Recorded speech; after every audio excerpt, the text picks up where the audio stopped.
This lesson out with some basic understanding about the atom and how electrons are arranged around the nucleus. So let's look at this Bohr model to be able to understand a little bit more about the makeup of an atom. So in Bohr model, it is not the accepted model of today. The modern model is the quantum mechanical model. But this is a really great visual because A, it's two-dimensional, and B, it shows that we have protons and we have electrons. So inside the nucleus, you have your protons and your neutrons. Right now, it is showing only the number of protons, and that is called the nuclear charge because neutrons have no charge. They are neutral. So the nucleus is made up of only the protons for the charges. So this nucleus has a nuclear charge of 6 positive, which means there are 6 protons. There are 1, 2, 3, 4, 5, 6 electrons in these energy rings outside of the nucleus. Again, this is not actually how the electrons orbit. Bohr was correct in that there are energy levels. He was incorrect in that they're orbiting around like a planet. So if it has 6 electrons and they're negative and 6 protons and they're positive, then this is a neutral atom. The number of protons tells the identity of the element. So the element number 6 on the periodic table is carbon. So this is representing a neutral atom of carbon. Your quantum mechanical model is much more complex, and AP's has a very basic understanding of what you have to know about that. If you go into college level chemistry, you will actually calculate the quantum numbers, and it gets much more involved than what we do in AP chemistry. AP chemistry really needs you to understand electron configuration. It does not necessarily need you to be able to calculate the quantum numbers, and it really doesn't even make you ever write the electron configuration. It just wants you to be able to recognize it from a question to answer other information about an element. So if you do not recognize any of these words and you have no recollection of anything to do with electron configuration, then you need to go ahead and stop the video and watch my other 3 videos about how to do electron configuration for complete noble gas and orbital diagrams. If those things sound completely foreign and you just don't remember anything about it, then go watch those other videos. I go through and explain every single step. I use the periodic table to show the location of the different orbitals. And so you want to watch that before you come back to do this one. I'm going to start in an understanding that you know how to do all of electron configuration, and I'm just going to run through these really quick. So there are 3 types of electron configuration. There are complete, noble gas, and orbital. Sometimes complete is called longhand, sometimes noble gas is called shorthand. Complete shows the location of every electron in orbit from the nucleus out to the outermost electrons, which we call the valence electrons. The noble gas does not start at the nucleus. It starts at a noble gas and only shows your valence electrons, or the outermost energy level electrons. And then orbital can be either complete or noble gas, but orbital is going to show all 4 quantum numbers because it also shows the electron spin, and it shows the orientation of the electrons around the nucleus. Your complete and noble gas, they only show your principal quantum number, which is the energy level, and the magnetic quantum number, which is the shape. And so on these, you're going to want to make sure that you can recognize any of them for the AP exam and for questions that involve different elements. So let's do oxygen's electron configuration at ground state. We're going to do longhand for it, and then go through and do longhand, shorthand, and orbital for oxygen. Ground state means no electrons have been lost or gained. It means it is just a normal neutral atom of oxygen. So on the periodic table, there are 4 sections of the periodic table. They are called S, P, D, and F. And those S, P, D, and F relate to the orbit, or the shape in which the electrons are orbiting around the nucleus. And the S shape is going to take up groups 1 and 2 on the periodic table. The P shape takes up groups 13 through 18.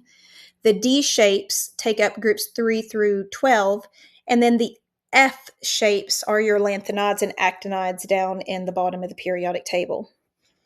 And so when you're doing the electron configuration, if we're doing complete, we start at the beginning of the periodic table and we go through each section until we run into that element. So oxygen is element number 8,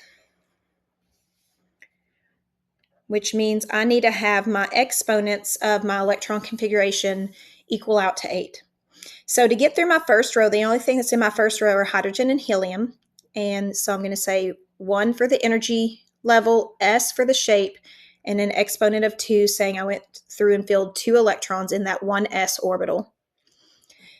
To get to oxygen, I also have to go through my second energy level. So I'm going to say 2s, again, 2, because I'm going through both lithium and beryllium. I have to fill in the electrons from the closest to the nucleus, and I keep filling them out. And then when I run into oxygen, it is in the 2p. P is a different shape. Again, if you don't remember these things, look back at my videos. And then oxygen is 1, 2, 3, 4 over in the P block. So my exponent is going to be 4. 2 plus 2 is 4, plus 4 equals 8. That is what we call completer longhand. So I started at the nucleus, and I'm just showing how the electrons are filling and what shape they're orbiting all the way out to the outermost electrons. So my valence electrons come from the outermost energy level. So in this one, it is always going to be from my outermost S and P. So oxygen has 2 plus 4. It has 6 valence electrons because those are my outermost energy level electrons. Now, if I were to do the noble gas notation, my noble gas that comes before oxygen is helium. So in brackets, I'm going to put He. That says that I've already filled in the electrons closest to my nucleus. So then I only show my valence electrons. So 2s2, 2p4. Again, I can add these up because this has an atomic number of 2. So 2 plus 2 gives me 4, plus 4 gives me 8. And so I'm able to still see that I have 8 total electrons orbiting around oxygen. Now, orbital diagrams are a little bit different. And in my high school level chemistry, I teach it a little different than it should be done because of time and space management. And so for this one, we show the orientation by putting a blank for however many orientations there are for a specific orbital. So S can only hold 2 electrons. It's a sphere. So there's only one blank for that. We label it as 1s. And then we show the electrons, which is 2 because of my exponent here, but we show them as arrows. So 1 up, 1 down, because 2 electrons cannot spin in the same direction in the same orbital. Now, 2s has more energy than 1s, so I'm actually going to stair step it, and I'm going to make it slightly higher to show that 2s has more energy. It is still one blank because there's only one orientation for the s orbital, and it has 2 electrons. So I'm going to go 1 up, 1 down. 2p, all p orbitals have actually 3 orientations. They have a px, py, and pz. Px is going to be on the x-axis if you're thinking about a 3-dimensional graph or a 3-dimensional shape. Py is on the y-axis and pz is on the z-axis. So I'm going to make 3 blanks. Technically, these are 2px, 2py, and 2pz is actually what's happening. You do not have to show it that way, but you can if you want to.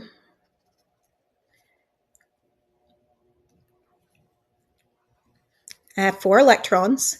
There are rules that say I have to fill this energy level before I go to this one, That is called the Aufbau principle. Then I also have a rule that says Pauli exclusion principle says that I have to have 1 up and 1 down arrow if they're in the same blanks. And then Hund's rule, all named after dead dudes, Hund's rule is going to say that I need to fill 1 electron in each of these equal energy levels before I go back and fill in a second one. Because the 2p's all have equal energy, 1 electron will go into each. They spread the wealth through all of them. So I'm going to go 1 up, 1 up, 1 up. I also have to make all these spin in the same direction, but I have 4, so I'm going to come back and do 1 down. These are all 3 ways that electron configuration can be represented. and AP will expect you to be able to recognize any of them. Let's do another example. So scandium on my periodic table is element number 21. Again, ground state means that I am not losing or gaining electrons. So I'm going to start with complete notation. So I'm going to go 1s2 because I have to go through the first energy level, 2s2 because I had to go through the second s section. I also have to go through the second p section, so it's going to be 2p6. I have to go through the third s section, so it's going to be 3s2. I have to go through the third p section, so it's 3p6.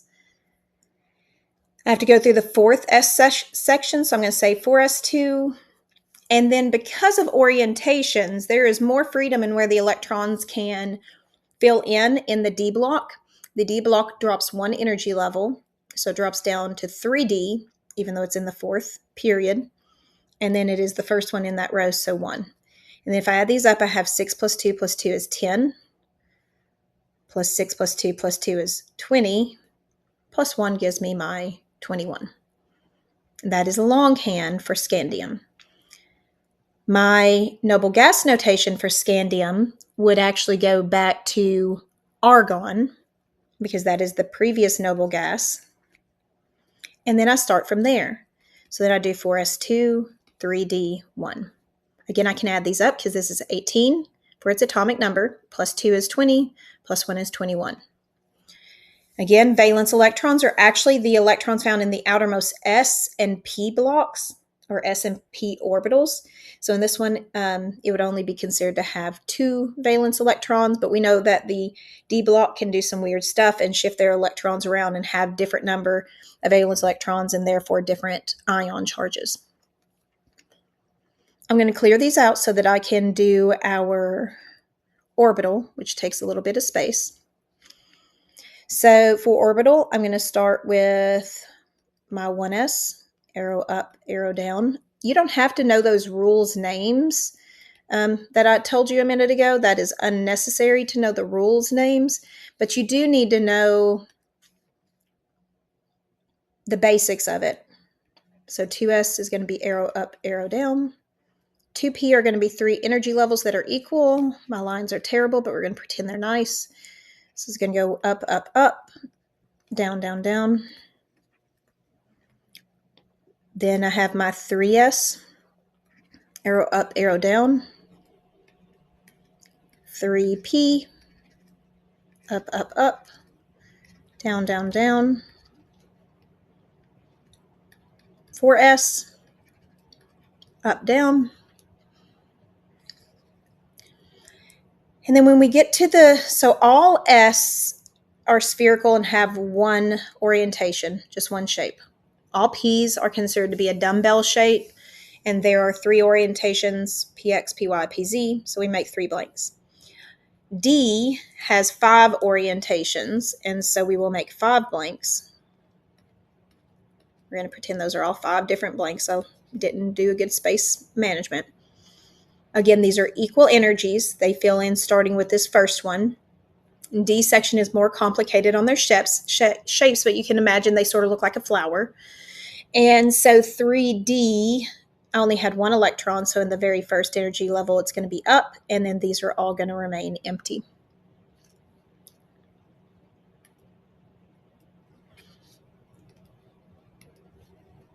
Now, let's do lithium, +1 ion. This is not at the ground state.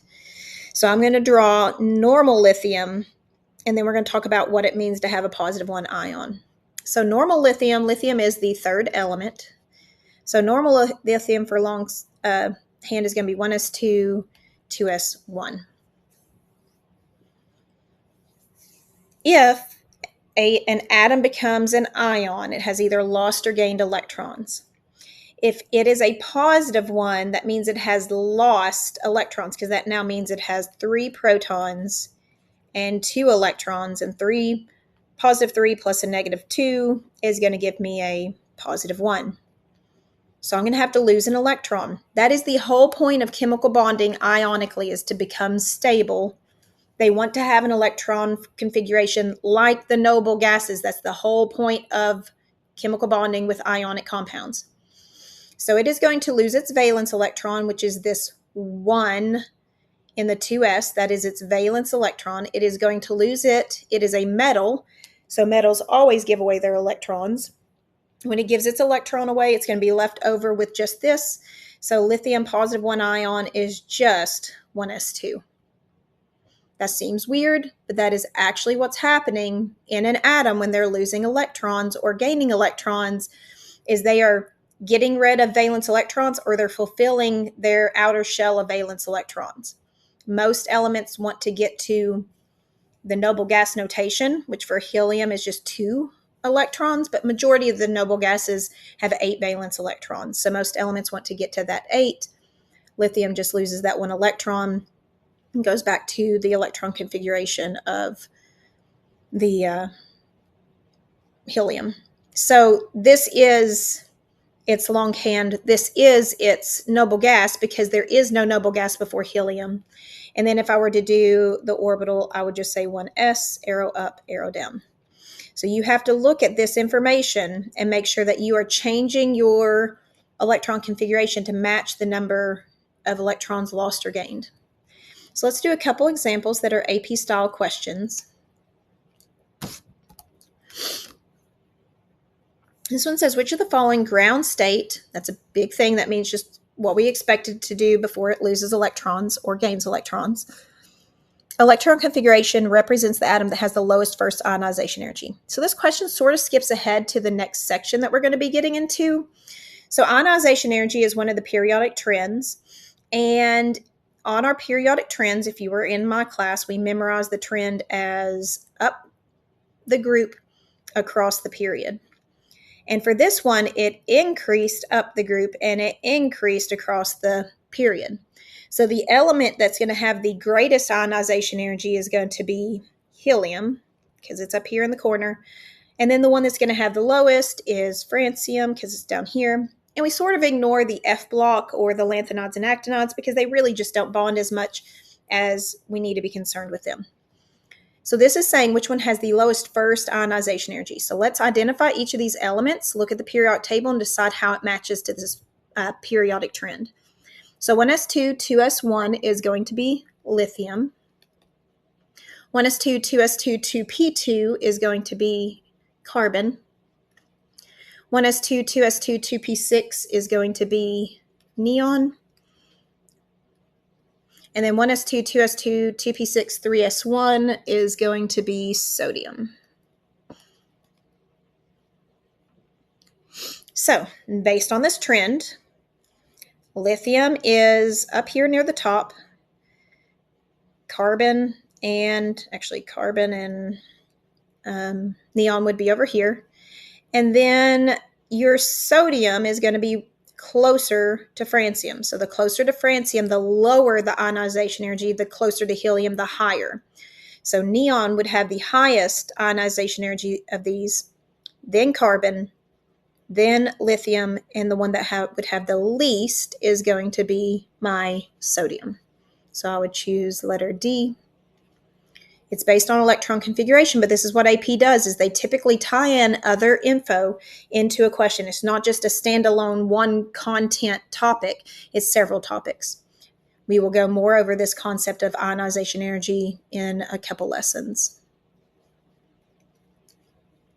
Okay, so then this one says, which of the following is the ground state electron configuration of the F- ion?